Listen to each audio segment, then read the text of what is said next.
Just like every other kid, they've got school, they've got their home life, they've got a whole bunch of different things to balance, and then you add in, really what is their passion, that be hockey. They want to, impress everybody in every facet of their life. I'd say 95% of these kids that are playing at this level right now have been thinking nothing but hockey since they were 4 and 5 years old. Pressure now for so many kids is insurmountable. Like it's too much.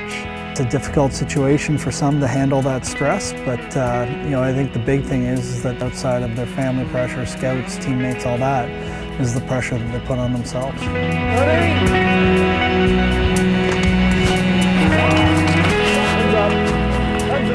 Parents probably make the most mistakes, and it's because they want so much for their kids. I think as a parent, you're so proud of your child that you think he is the next one. Parents who I think knew that their sons weren't great students, there was a little bit more pressure from them if their son wasn't playing, wasn't getting enough ice time, wasn't getting enough opportunity on specialty teams. Those would be the parents that would be blaming us if their son wasn't developing at the clip necessary for them to be a surefire pro player. You go watch a minor hockey league game and you can just see the pressure in these kids. And you're like, let them enjoy the game. Let them play the game. But the last thing you want is have a child playing a sport that he doesn't want to play. And that's a sad thing. Get some water, get over to the board.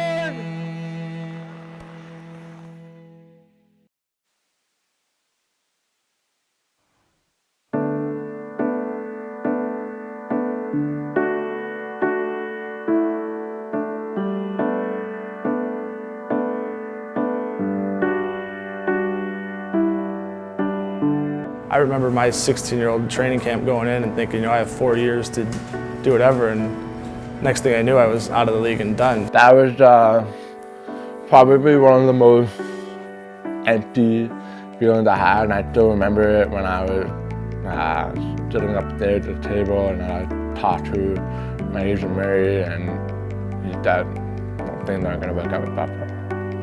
And I remember sitting there and I was like, wow, where did it all go wrong? They told me, we're not sure you're going to be able to pick up your kids when you're 40 because your shoulder's going to be so bad if you keep doing it. So, I weighed keep playing or have a shoulder for the rest of my life. Life really isn't fair. I mean, there's going to be some kids that have a good opportunity to make it, and there's others that aren't. So when it stops all of a sudden, you don't know what else you're really good at. This is what you've dedicated your life to.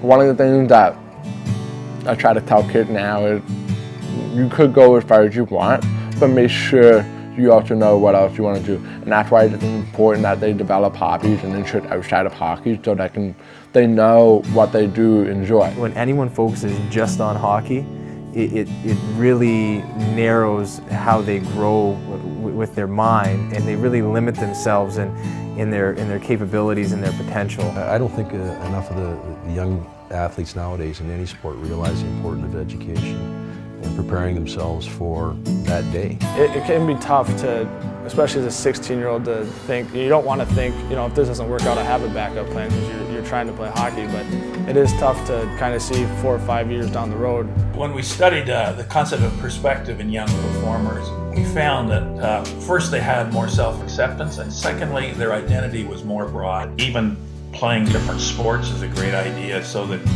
a little bit of this irrational perspective, this is everything, it gets diffused. The scary part, I think, even for me, was going out and trying something and failing at it or not liking it.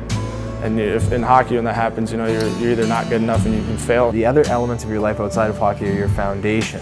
And if you only have hockey, and that's your only foundation, if things start to get a little bit rocky with hockey, your whole life can crumble around it.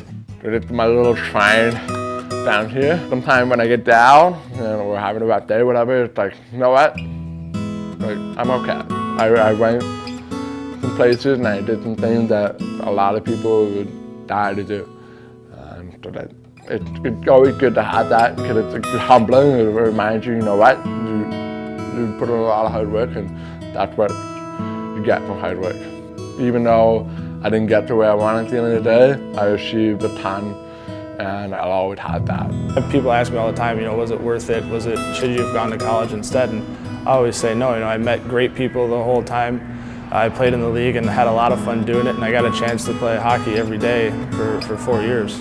One of the things that I'm proud of is being able to stick it out through that whole career, all the ups and downs, regardless of the outcome. To think that your life should hinge on whether or not you can back check or score a goal, to me is insane. We have to watch things that become so perceived as so important, to have so much status. Hockey's a great vehicle to grow, to get confident, to have character attributes, to be a team person. But there's another side to it. We're not picking up how we can change the environment, how we can ensure a higher percentage of these kids get what they need.